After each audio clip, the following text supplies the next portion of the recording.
verse 15, the determination that the conqueror, the Lord Buddha, is a reliable individual comes down to a logical proof for which you, great compassion, are the reason.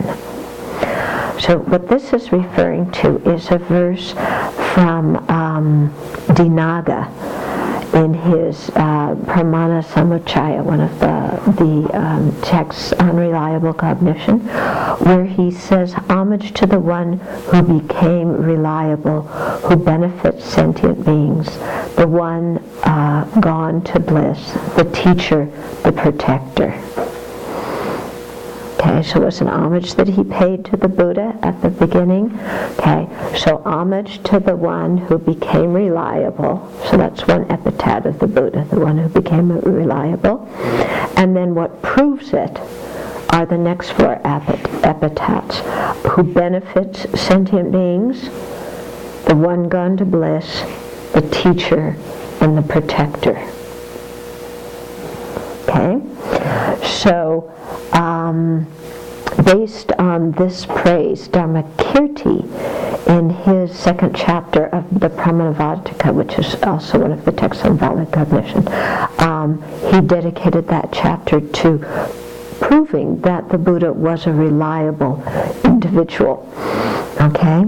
And so what is going on here? Okay, we can't just say, oh, the Buddha's reliable, meaning, he teaches a reliable path and he knows the ultimate truth from his own experience and unmistakably. We can't just say it and, expect everybody to believe it or even believe it ourselves. There has to be some reason and there has to be some proof.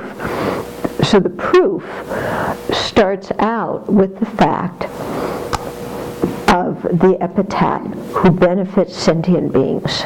Okay, so the Buddha started out as the one who benefited sentient beings. So that's great compassion. It's great compassion that made him benefit sentient beings. So because the Buddha had the motivation to benefit sentient beings, he thereby went out in search of the realization, or not went out to search externally, but internally to cultivate the realization that knows the ultimate truth, the emptiness of inherent existence, which would thus free his mind from all obscurations and enable him to also know the conventional truth as it is. So to know both the ultimate and conventional truths. So the reason the Buddha was able to gain this wisdom was because he wanted to benefit sentient beings due to his great compassion. With me? Okay. So the wisdom that, having wisdom, that corresponds to the epithet, the one gone to bliss. Or Sugata, in other words, a fully enlightened one. So he has the wisdom of a fully enlightened one. That led him to become the teacher, in other words, to have the method to pacify suffering and attain liberation. In other words, to teach the method to pacify suffering that leads to liberation. Okay, so because he had great compassion, he gained the wisdom. Okay, so the great compassion is the epithet, the one who benefits sentient beings. The wisdom is the epithet, the one gone to bliss. And then because he had the wisdom of a fully enlightened being, he was able to teach the method to pacify suffering and attain liberation. And that is the epithet, the teacher, in Dinaga's homage. And then being the teacher made him able to be the protector. The protector is the last epithet because he puts effort into teaching other sentient beings and liberating them in that way. Okay, are you with me? Yeah? So it's through this series of epithets, each which has a meaning, having compassion, gaining wisdom, becoming a teacher, becoming the protector because he leads others on the path, and And it's for all of those reasons, that he is therefore a reliable individual whose teachings we can trust. Okay? And so the root of being able to trust the Buddha is the great compassion, because that is what led to the wisdom, teaching others the method, protecting them by teaching them. Okay? So that's the meaning of this verse. And this, like I said, it refers to Dinaga's homage, and then Dhammakirti's chapter 2. And in the Tibetan monasteries, they go over this again and again. There's all sorts of ways to, pull it apart. But it's really rather inspiring to think about it. Because if the Buddha can become valid by going through those stages, then we can as well. Okay, and we can trust the Buddha for setting forth the method to do that, because it's something that he actualized himself. So the Buddha, in describing the Dharma, wasn't just making up some kind of nice theory that sounded good, to market in the latest New Age newspaper, but rather, really taught from his own experience, because he's a reliable individual. Okay. In verse 16, therefore, even the conviction that only the Buddha's teachings serve as the holy gateway for those desiring liberation, even this depends upon skill in your ways, or skill in method. And so, the conviction that only the Buddha's teachings serve as the holy gateway for those desiring liberation, depends upon the Buddha having skillful methods, which came about due to great compassion. So here, our author, Losang Taye, is really emphasizing the benefits of great compassion for the Buddha, and thus for us. Now, you might say, well, it says only the Buddha's teachings serve as the holy gateway for those desiring liberation. Only the Buddha's teachings? You mean nobody else's teachings is going to lead us to liberation? So we live in a culture full of isms, where people like to identify with a certain philosophy or religion, and then wave it as, a banner. This is who I am. This is my football team, which is victorious and better than all the other football teams. We see this in America, isn't it? It's really such a tragedy, the way people relate to religion now, just really like it's a football team, and I'm going to make mine bigger and the best, and the wealthiest and the most outstanding, because it's, and it's going to defeat all the others who are going to hell, And this is, I can't imagine the founder of any religion having that kind of attitude. I think nowadays, people's minds have distorted the initial meaning of the original founders of, the different religions. Because I can't imagine anybody who had compassion talking like that. Because I think if you really have compassion, then you see all the religions are beneficial. Because again, like I was saying yesterday, everybody has different mentalities, different tendencies, different dispositions. We can't have a one-size-fits-all for everybody. Just like at a buffet dinner, some people like chop suey, and some people like lasagna, and some people eat plain rice, and everybody takes what suits them. So it's the same thing in terms of religion. People have to find what's suitable for them in that particular lifetime, at that particular phase of their development.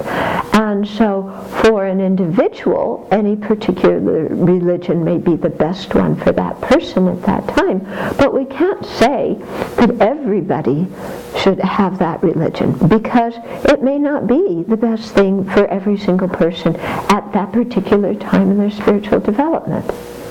Okay?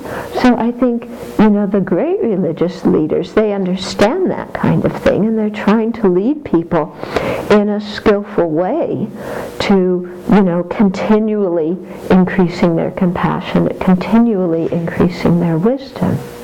Mm-hmm. So, that's why, from a Buddhist viewpoint, we say it's very good there are many different religions. Yeah, if you tried to make everybody all have the same religion, first of all, not everybody's going to do it. And so then what winds up is you start fighting and coercing and threatening people. And how can somebody practice a spiritual path under fear of retribution from, some political force or, somebody else threatening their life or their financial well-being? It doesn't work. Okay? Now, so why then does it say only the Buddha's teachings, is the gateway for those desiring liberation? What it means here, it isn't because it's Buddhism, meaning like our team. Okay? What it's meaning is the teachings on wisdom that the Buddha taught are the way to free us from all of our obscurations. If any other religious teacher also teaches that view, then liberation is possible from that viewpoint as well. So it's not the fact that Buddha taught it, it's the fact that it's the teaching that accurately describes the ultimate nature. And so whoever teaches it, it doesn't matter. Okay? So we shouldn't just get, the Buddha said it, therefore it's the best one, it's the true one, everybody else is wrong. We shouldn't have that kind of attitude. Yeah? I mean, unfortunately, you find sometimes within Buddhists the thing, because there's different Buddhist traditions, and people say, our Buddhist tradition is the best one. Everybody else has wrong view. Only ours is the best. But when you're grasping at your own tradition as inherently existent, that shows you as a person don't have the right view. Doesn't it? When you're going, rah, mine is best, you're grasping at it. It is inherently existent, which means you haven't understood the right view. Mm-hmm. Okay, verse 17. Although numerous are the reasons why the jewel of the Buddha is a fitting object of refuge, great impartial compassion is the chief reason. Okay, so the jewel of the Buddha, we talk about the three jewels, or the triple gem, okay, as being our objects of refuge. And so it's saying great impartial compassion is the chief reason why the Buddha is a fitting object of refuge. And so this is going back to Dinaga's verse, because of great compassion, having wisdom, being able to teach, being the protector. But also the impartial compassion is really important. They say that for the Buddha helps everybody equally, regardless of whether somebody praises him or criticizes him, whether somebody takes refuge in him or, disparages him. The Buddha will help everybody equally. This is quite different than us ordinary beings, isn't it? We help the people who are nice to us and the people who criticize us and aren't nice to us and don't trust us. We just leave by the side of the road. Okay? So this is really a great quality of a holy being, somebody who treats everybody equally. Yeah. Now, of course, from our side, some of us are more open to the Buddha's teachings or the Buddha's inspiration than other people. But that comes from our side, not from the side of the Buddha. Okay? So, for example, the analogy that's given is when the sun shines on a clear day, it shines from the side of the sun shines everywhere. It doesn't say, well, I'm not going to shine in the southeast over there. The sun shines everywhere. However, if a bowl is upside down, it's going to be dark inside the bowl and no sunlight is going to enter it. Okay? That's not because of a limitation of the sun. It's because of the situation of the bowl. So similarly, the Buddha's enlightening activity spreads everywhere to everybody equally, impartially. But sometimes our minds are like upside down vessels and we can't let the teachings in. Yeah, we're filled with doubts, we're filled with resistance, we're filled with distraction.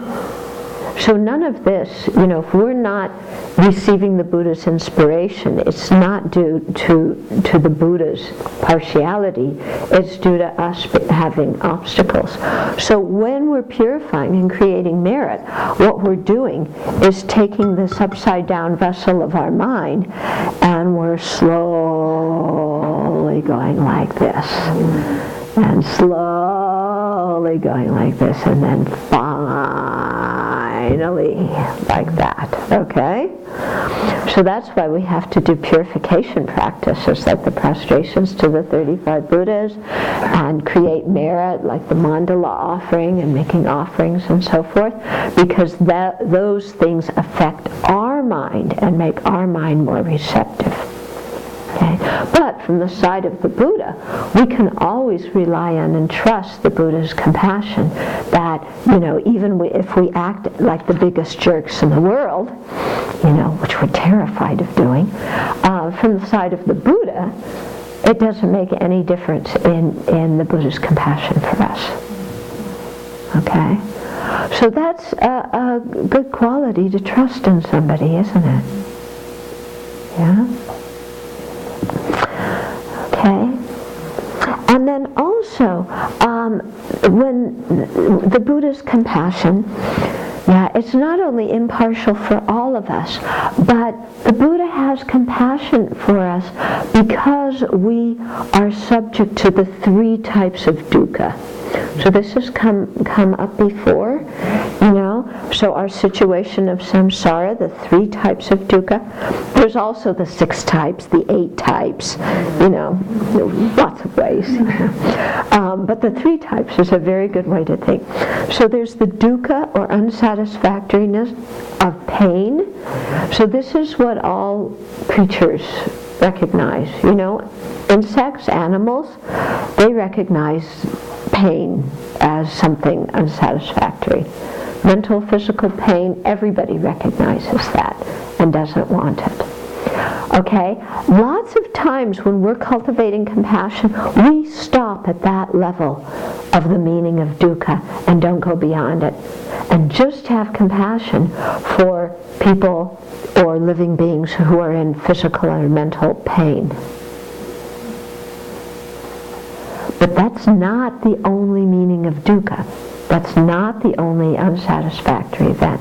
Because if we stop there, and the only people we have compassion for are the ones who are experiencing physical and mental pain, then what happens with the people who are happy and well-nourished and successful and rich? Do we then get angry at them? Do we then have, become judgmental and criticize them? Okay? So you see, if we only look at dukkha as that one level, we're not going to have impartial compassion. Because as soon as somebody's fat and happy, we're going to point the finger at them and say, oh, look, they don't help anybody else. They're so complacent. Who do they think they are? Blah, blah, blah. But if we look deeper into the lives of those people who seem to have everything, we also find that there's another type of dukkha. This is called the dukkha of change. okay, the unsatisfactoriness of change, which means that anything in samsara that initially appears pleasurable, if we do it long enough, it actually turns into pain. Okay? Now, the way we live our daily life, we live like we don't believe this is true. Okay? Because when we want something, we are sure if we get it, it's going to make us everlastingly happy. And this thing is never going to have any disadvantages at all. Isn't it? You know, I want my chocolate. I want this. I want that. And, you know, if only I got it, then, wow, you know, that job, that sports equipment, that trophy, that diploma, that, you know, boyfriend, girlfriend, whatever it is, you know, if only. Wow. Yeah.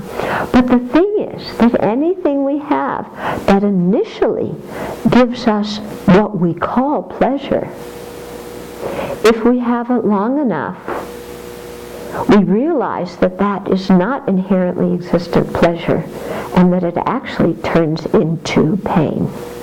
So the example that's often given, that's easy for us to understand, is when you're tired of sitting and you stand up.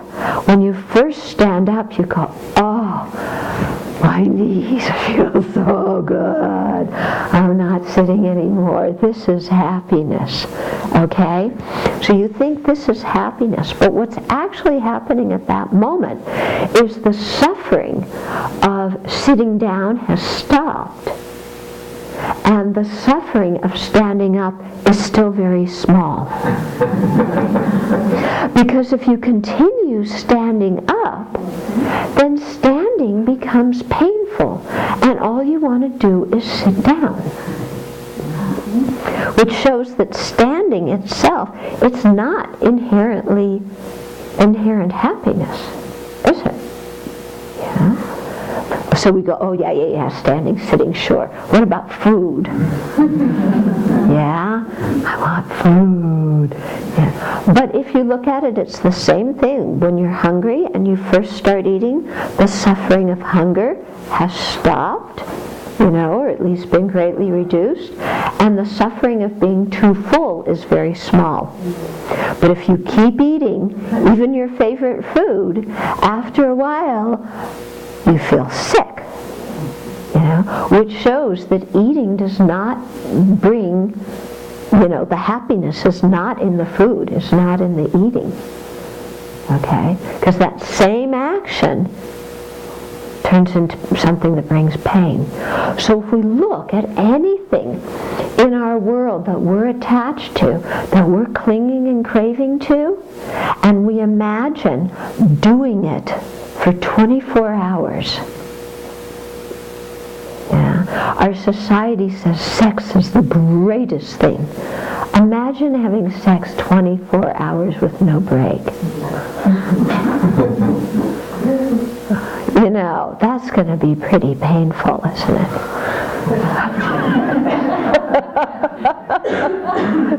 You don't believe me. You're going, she's a nun, she doesn't know what she's talking about. You know? Okay. But, you know, it's just that our mind misconstrues things, because if we do anything long enough, it eventually becomes unsatisfactory. Okay? So that's the second kind of dukkha. So Buddha has compassion for us, and the compassion we're trying to generate towards everybody is also because we suffer from that kind of dukkha. The fact that what we consider happiness in a worldly sense doesn't cut the mustard, and it's going to turn into suffering at some point. It's the second kind. Third kind is called pervasive dukkha, which means that it pervades all the realms of existence and all the living beings. So what this means is that even even we have a neutral feeling, even we're not having that happy feeling, that's a pleasurable feeling that's going to turn into pain, even if we have some kind of neutral feeling, let's say from attaining a certain state of samadhi or whatever, that too is unsatisfactory because we still have afflictions in our mind, we still have the seeds of the afflictions, and we still have the karmic seeds in our mind stream. And at any moment, a karmic seed could ripen, and our whole situation changes. Yeah? So you can be fat and happy one minute, and the next minute be born in a totally different realm. Okay? You can be rich one day, and the next day the stock market goes down. Yeah, this one we see all the time. So it means that, all of our life in samsara, we're walking right on the edge of the cliff.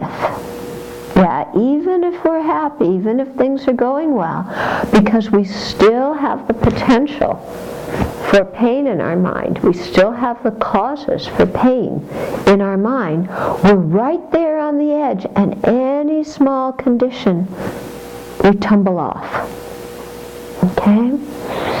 So these three kinds of dukkha are showing, they're correlated with the three kinds of feelings that we have in samsara, showing that all these three feelings are actually unsatisfactory. So the first dukkha of pain, that's unpleasant or painful feeling. It's talking about how that's unsatisfactory. The second dukkha of change is talking about pleasant feelings and why pleasant feelings in samsara are not satisfactory. And the third kind of dukkha, the pervasive dukkha, is talking about neutral feelings. Like I said, even of there's certain celestial realms where they abide in samadhi and have equanimity, a feeling of equanimity. But even that is also unsatisfactory because they still have afflictions and karma. They're not free from cyclic existence yet. Okay? So, in developing the determination to be free, or renunciation, we want to give up all three kinds of dukkha. And in developing compassion for others, we want to have compassion for beings because they are subject to all three kinds of dukkha. Okay?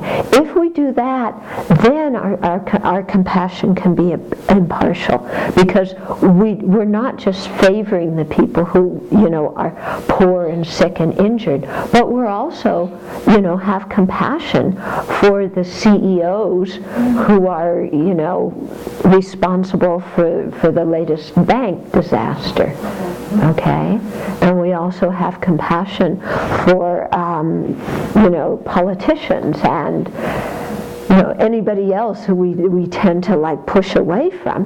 We can look at now and say, wow, but they also have these different kinds of unsatisfactory conditions, and I need to have compassion for them because they're not free of cyclic existence. Okay? So the Buddha's compassion is superior because it takes into account these three kinds of dukkha, and so this is also the kind of compassion we want to develop. You with me? Huh? Is it easy for you to have impartial compassion for others? It's not very easy, is it? For our friends, yes. For some of our relatives, yes. For other of our relatives, no. For strangers, for people we don't like, forget it. No compassion. Okay? So we have a ways to go in terms of cultivating our compassion. And you can see here, this is why compassion, you have to have a really big mind to have this kind of compassion. And that it's completely different than pity. Okay? Because pity implies that there's a power differential. I'm fine, I'm okay, life is together. And you slob. You know, you've botched it up again, and I've got to come rescue you. Okay? So that's kind of pity, isn't it? Yeah, so pity is very involved with condescension. Whenever there's condescension and this power thing or status differential, that's not compassion. They say the impartial compassion, it's like how the hand pulls the thorn out of the foot. It just bends down and does it. Why? Because the hand and the foot are part of one organism. The hand isn't seeing itself as separate from the foot, as a separate organism. I, the great and glorious hand, all-powerful hand, are bending over to you, the foot that stepped on the thorn again. You idiot. You know? And I'm doing you a favor, foot, so you owe me something. You know? With real compassion, that kind of stuff isn't going on. And it's also not, foot, you know, you really ought to run your life the way I think you should run it. Rely on me, follow my advice. Yeah, and it's not, foot, you know, you're really incompetent, I'm going to rescue you. Yeah, because you really can't take care of yourself. So, none of that stuff was there. It's just helping another living being because they're exactly like us. So they say it doesn't matter whose misery it is, whose dukkha it is, it's something to eradicate. It doesn't matter if it's mine or yours or whose, it's something to work to eradicate. So this really involves stretching our mind, making it a big mind, and cutting down the obstructions to having a mind of equanimity towards everybody. Yeah, so compassion has to be based on equanimity. So we work at it slowly, slowly. We should have the self-confidence that we can develop this kind of compassion. We shouldn't just say, oh, I'm so partial, I'm never going to be able to change my mind. Yeah, but rather we should think, okay, this is my old habit, my old way of thinking that I just slide into, but I have the possibility to change, I have the opportunity to change. Yeah, and I should be confident and start creating the causes to be that change that I want to happen.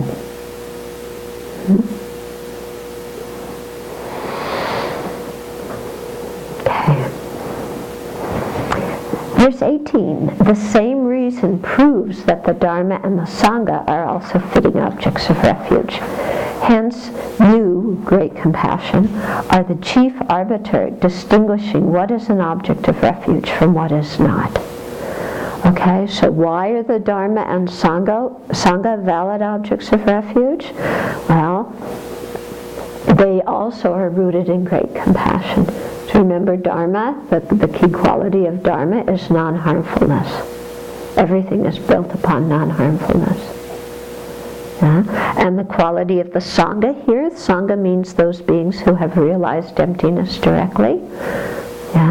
Then they also, their realization of emptiness enables them to really dwell in non-harmfulness.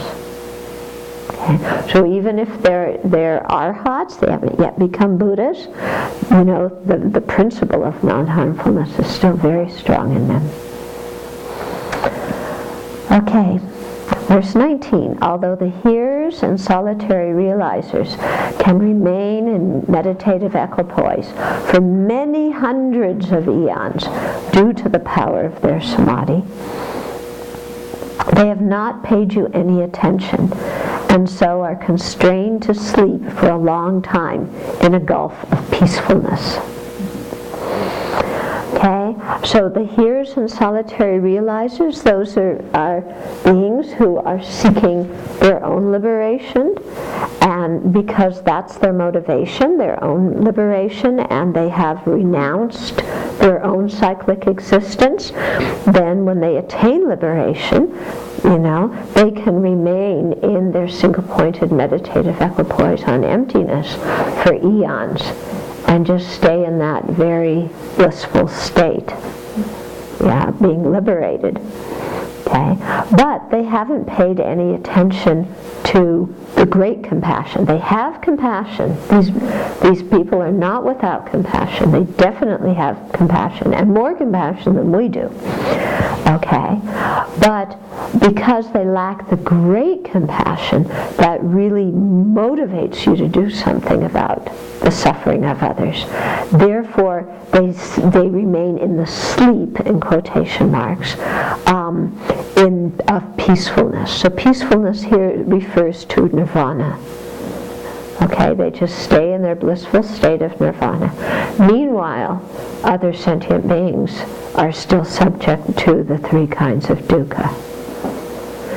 So what happens is the hearer and solitary realizer arhats stay in their nirvana.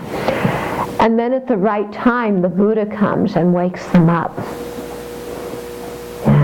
And says, hey you, other sentient beings are still in samsara. You have to do something to help them. And so when the hearer and solitary realizers are woken up, then they go back and start training in great compassion and bodhicitta, and they enter the Mahayana path from the beginning again. Okay, because they still have to collect all the merit that Mahayana practitioners need to collect in order to gain the realizations. Okay, so that's why they say that it's actually easier to start the Mahayana, to start the Bodhisattva path freshly, initially, without becoming an arhat first. I should say not that it's easier, but it's shorter. Okay? So even though the Bodhisattva path takes a long time to get enlightened, you still do it quicker than if you become an arhat first and are liberated and then have to start the Bodhisattva accumulation of merit from the beginning. Okay, so still it's quicker. So that's why we are encouraged to enter the Bodhisattva vehicle from the very beginning. Now, of course, for some people, that doesn't work. That's not their disposition. That's not their inclination. And they much prefer the hearer and solitary realizer vehicles. And that's fine. Yeah, and that's good. Because they're practicing the Dharma. They're not harming others. They do have compassion. Okay. Now, I should say that some texts say that the hearers and solitary realizers have compassion, but not great compassion. Others say they have great compassion, but they don't have the special resolve to aid sentient beings. So it depends which author you're reading, what they say, because there's two different ways of wording this. But the meaning is basically the same. Okay? And one thing we should definitely avoid, that sometimes I see, you see people who have not realized great compassion, who have not realized bodhicitta, going around with their nose in the air of, I'm a Mahayana practitioner. I'm following the vehicle that has great compassion. I'm not a lowly hearer, solitary realizer. Yeah, you guys are just selfish. Not like us. Yeah. Well, so, clearly, if you see somebody going around, and I've seen people, I'm exaggerating, but I've seen people with this kind of attitude, so it very clearly shows that person lacks compassion. Yeah. Okay, but I often find it very humorous when people have that kind of arrogance, because when you get down to real live experience, I've had experiences where the Mahayana practitioners have not helped me, but the Hinayana practitioners have. So, we should not judge people in this way, or become at all arrogant or conceited. Okay. Yeah? Because for one thing, isn't it true that if they're Hinayana or Theravada, I'm not sure where that falls, but it's partly a cultural and geographical, and they are that because that's where they live.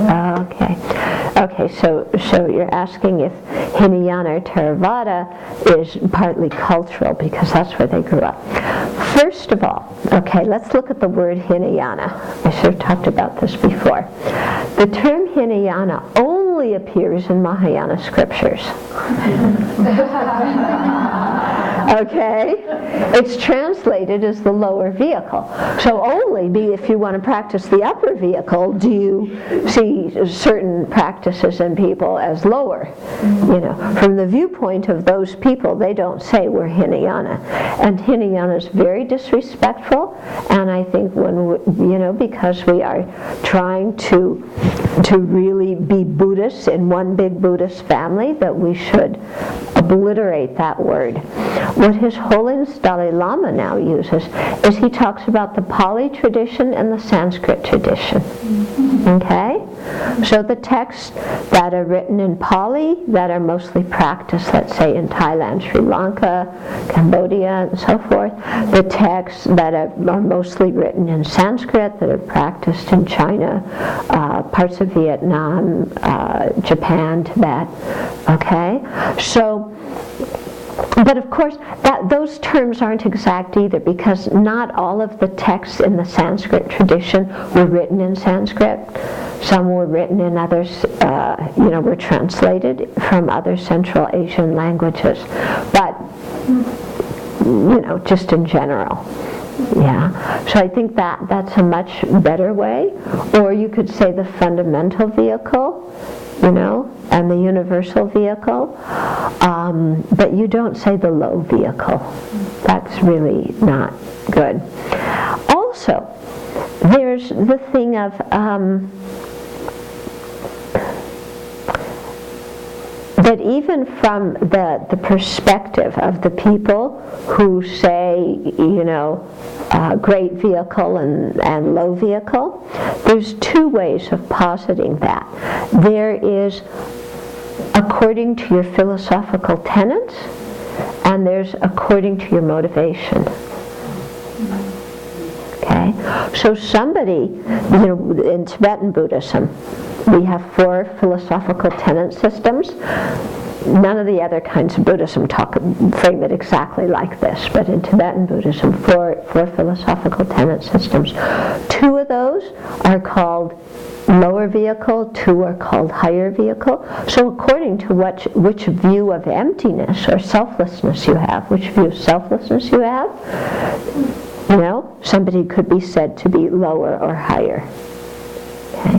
Then, according to your motivation for practicing the path, whether you're seeking your own liberation or the liberation of all living beings, then you could also be classified as lower vehicle or higher vehicle. This is from the perspective of the Tibetans who use those terms. Okay?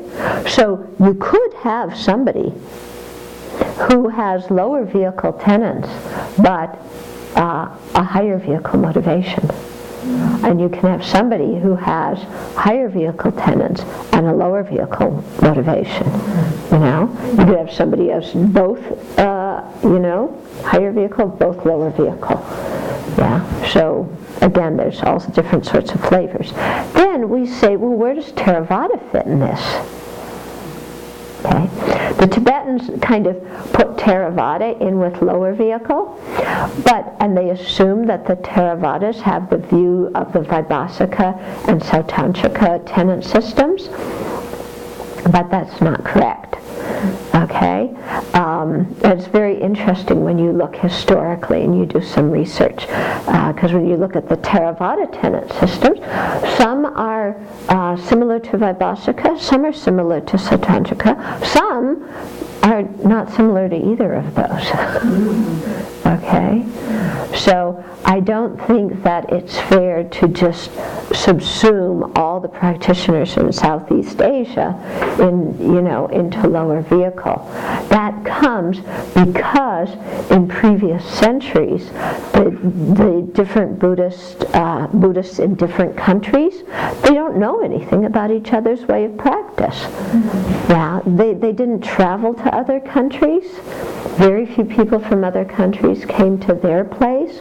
All they had was certain kind of rumors or conceptions that started centuries ago and that were passed down in centuries, one century after the other. So you find amongst different Buddhist schools all sorts of misunderstandings about each other. Okay? And I think what's really nice now, and why I keep bringing up this monastic conference that four of us just came from, is now, in many cases, people from the different traditions are coming together and being friends and being mutually supportive and learning about each other's traditions instead of hanging on to these old, outmoded preconceptions. Unfortunately, still many people hold on to these preconceptions. Okay? The Theravadas look at the Mahayanas and say your scriptures weren't even spoken by the Buddha. Okay? It was all made up and came later. We have the real canon of the Buddha. You guys don't. Okay? The Mahayana looks at the Theravada and says, you guys are all selfish, because you reject the Mahayana scriptures and you're never going to become Buddhas, only we. Yeah.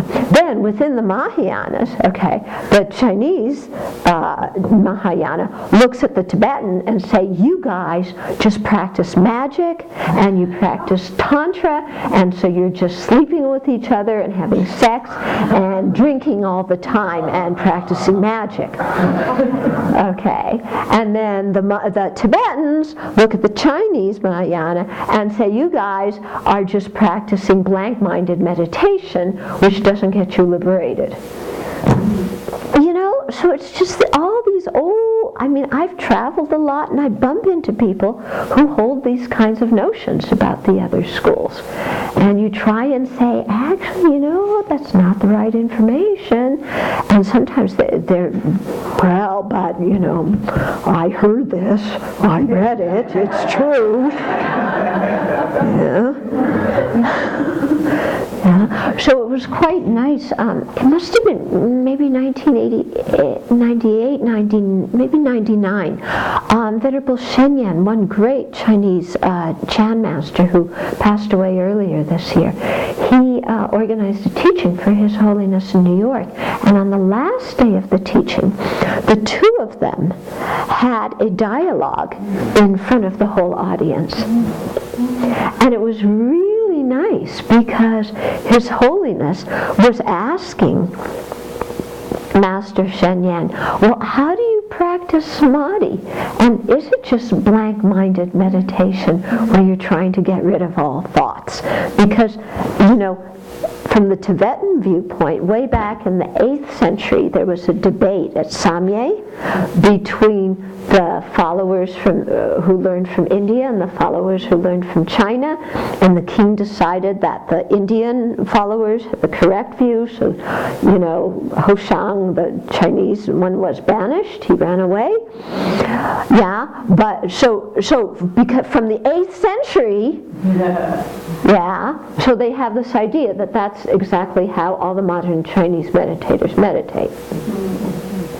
Okay, so it was really beautiful because His Holiness was asking Venerable Shenyan, about their style of meditation. Master Shenyan said, no, we don't meditate like that. You can't get liberated by blank-minded meditation.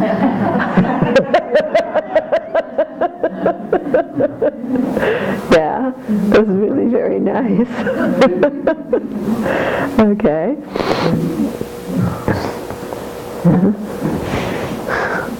But then sometimes the other schools, their view of, Vajrayana, and this is also a big misunderstanding in the West as well. People think, Theravada, which nowadays in the West they call Vipassana, which is long vocabulary, but I'll come back to that later. They say Theravada, and then Mahayana, and then Vajrayana, as if they're three separate, unrelated paths. Wrong. Completely wrong. Yeah. If somebody is going to be a Vajrayana practitioner, they have to also practice the Mahayana. Vajrayana is a branch of the Mahayana. You don't just go from nothing to being Vajrayana. You have to practice Mahayana. If you're going to be a Mahayana practitioner, you have to practice the Theravada fundamental vehicle. Four Noble Truths, ethical conduct, Vinaya. You can't go to Mahayana without, practicing the fundamental vehicle. Okay? So people in the West who see these as three separate unrelated paths or unrelated traditions, that's the wrong concept. They're all very, very related. If you practice Mahayana, you have to do the, Theravada teachings. And if you practice Vajrayana, you have to do both the Theravada and the Mahayana teachings.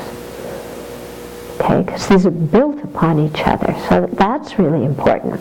Then, in the West, how we often, the people don't know about the Theravada because they think, well, that's only the monastics, from Asia. They're Theravada.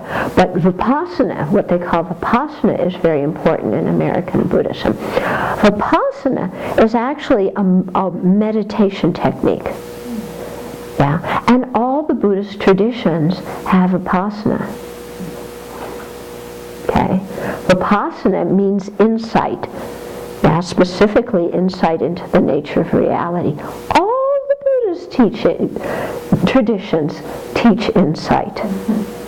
All of them. Okay?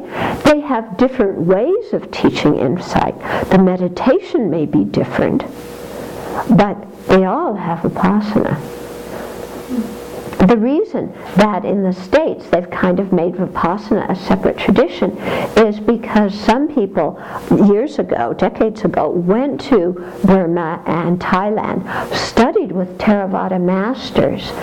They thought, there's so much ritual and philosophy, we want just the meditation. So the meditation was called Vipassana, so they brought that back to the States and they called it Vipassana, and they kind of left aside some of the other things, thinking that those were cultural or theological or something like that. Yeah, so that's how it all came about. But every Buddhist tradition has Vipassana teachings. Mm-hmm. Where are we? Questions? Yeah. There's a Buddhist church in Spokane, and I understand that they believe that you can become enlightened in this lifetime, and everybody that's in that congregation has that. Yeah. Most Buddhists believe that it's possible to become enlightened in this lifetime. Yeah. I think all the Buddhist traditions believe that it's possible. That doesn't mean it's necessarily going to happen. Yeah. Yeah, but apparently they believe that it's not only possible, but it's Yeah. I mean, whether it comes about or not depends on the level of somebody's practice and on the depth of their understanding and their merit and all sorts of different things. Yeah, I can't speak for those people. I don't even know who they are. Yeah. I just read it. Yeah, but all the Buddhist traditions say that it's possible to attain enlightenment in this lifetime. Yeah, if you have all the causes and conditions together. Yeah. Now, if we look, it takes a while to get all the causes and conditions together. So whether this is going to be the lifetime we attain liberation or enlightenment in or not, that's another issue. Yeah. Do the Theravadins believe that when they enter nirvana that the continuum of the mind continues? Okay, so did the Theravadas believe that when you enter nirvana, here you're speaking specifically about what they call nirvana without remainder, when they leave the body? When, oh, you don't know what you're talking about. Okay, so your question is, do they believe that the continuum of the mind ceases at nirvana? Okay, in the Theravada teachings, there's speaking of nirvana with remainder and nirvana without remainder. Remainder means your body, because from the Theravada viewpoint, whatever lifetime you get enlightened in, the initial body that you were born in that lifetime in was a product of karma and afflictions. So when you attain enlightenment, you're still living, or what they call enlightenment, what we would call it liberation, okay? Or we would say a hearer or solitary realizer enlightenment. When you attain that, you're still alive, you're still in this body. That's called nirvana with remainder, because you still have the remainder of the tainted body, the body produced by karma and afflictions. When that arhat passes away, okay, then that's called nirvana without remainder, because the tainted body has been left behind. Now the question is, does the consciousness continue when they have left the body? And within the Theravada system, there's different viewpoints. It seems like the Buddha didn't specify very clearly in the suttas one way or another. Okay, so you have some that say that there's no continuity of the consciousness after the arhat leaves the body, but you have other people say that yes, the continuity of consciousness exists in nirvana. What's interesting is Ajahn Mun, who lived in the late 19th, early 20th century. He was a great Thai meditator in the forest tradition. He is renowned as having attained arhatship, and he afterwards had meditative experiences of seeing previous arhats and seeing previous Buddhas. Thus, he said the consciousness definitely continues after they leave their body, because he had visions of them. Okay? Yeah. The temple that he was talking about is a Zen temple, and I think that they use the term enlightenment differently. Mm-hmm. And if you know anything about that, maybe that would be helpful to see. Okay, well, I still am not familiar with that temple particularly.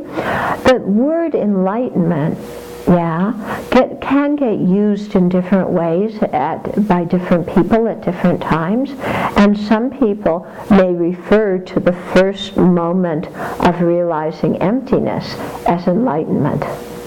Actually, even within the Theravada, they'll call the stream enterer the person who has the first moment of realizing selfless. Actually, they say of realizing nirvana, not just realizing selflessness. That has that first insight into what the Tibetans would call the ultimate nature. They call that the first stage of enlightenment. Mm-hmm. Okay, in the Tibetan schema of things, which comes from ancient India, from the Nalanda tradition, they wouldn't call that necessarily the first stage of enlightenment. They would call that the path of seeing. Okay. Yeah. You were saying that Shariputra didn't have great compassion. And in history, you also said that the difference between compassion and great compassion is intensity. So what do we do to get from compassion to great compassion? Okay. well, let's leave Shariputra aside for the moment, okay, because there's a whole other thing, because the Mahayana said he generated bodhicitta, but then he lost it. And so let's just go to your question about how do we get from compassion to great compassion. You keep meditating strongly, not only on others' dukkha, but on the fact that they've been kind to us, so that you really see others as lovable. Okay? And you really cultivate that vision that there's no difference between them and me, because we all want happiness, we all want to be free of suffering. There's absolutely no reason to favor myself over anybody else. And so, if I want to do everything possible to keep myself from misery, then have that same feeling towards others. I want to do everything possible. When we're in pain, when we're in misery, we don't say, oh, I'm really busy today. I don't want to help myself. Do we? If we're in misery, it's like, we go do something. Yeah. So to have that feeling, somebody else is in misery, we're there to help to the best of our ability. We don't go, oh, well, I have compassion, but I'm kind of busy today, so can you go help him? Yeah. They say the difference between compassion and great compassion is like a lifeguard standing on the beach and somebody's drowning, and somebody can have tremendous compassion because somebody's drowning. Tremendous. That person is wonderful. I don't want them to suffer. I don't want them to die. But they're not going to jump in and do something about it. Whereas with great compassion, you jump in. Okay?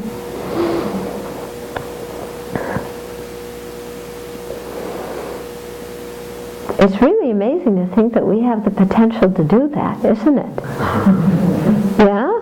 That we actually have the potential through just creating the causes again and again and again to move our mind from where it is now to having that kind of compassion. That it's actually possible for us to do. Really kind of mind-blowing, isn't it? Huh? So then, to remove the obstacles and the obstructions that get in the way of generating compassion, when you're doing the 35 Buddha practice,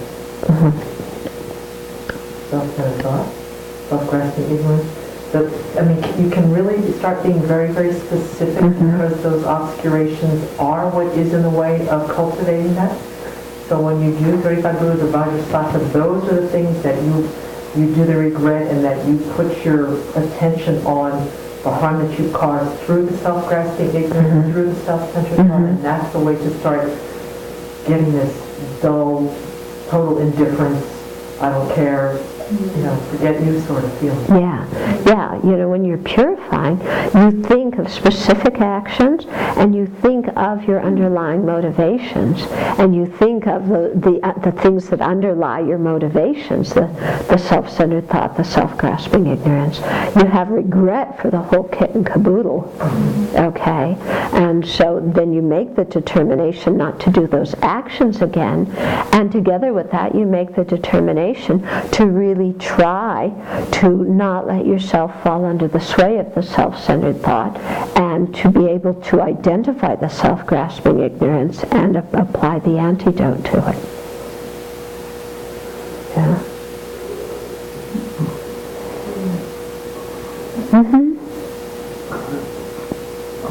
So you're not saying that, in a few days or weeks or months or years we'll be such great people that we won't have the self-centered thought. It's that we don't identify it and ignore it. Okay, now whether from where we are now we become great bodhisattvas in a few days, it depends a lot on what we've done in previous lives. Yeah, well, I mean, any length of time. What I meant is the self-centered thought doesn't go away, we just learn to identify it. Okay, so it is possible to eliminate the self-centered thought completely. But what we have to do we have to back up the process, is first learn to identify it, and then learn to apply the antidotes to it. So it's not going to go away by doing nothing. Okay? It's not like a cold. If you don't treat a cold, eventually you get well. Okay? Healing from self-centered thought's not like that. And also self-grasping ignorance. You definitely have to apply the antidotes.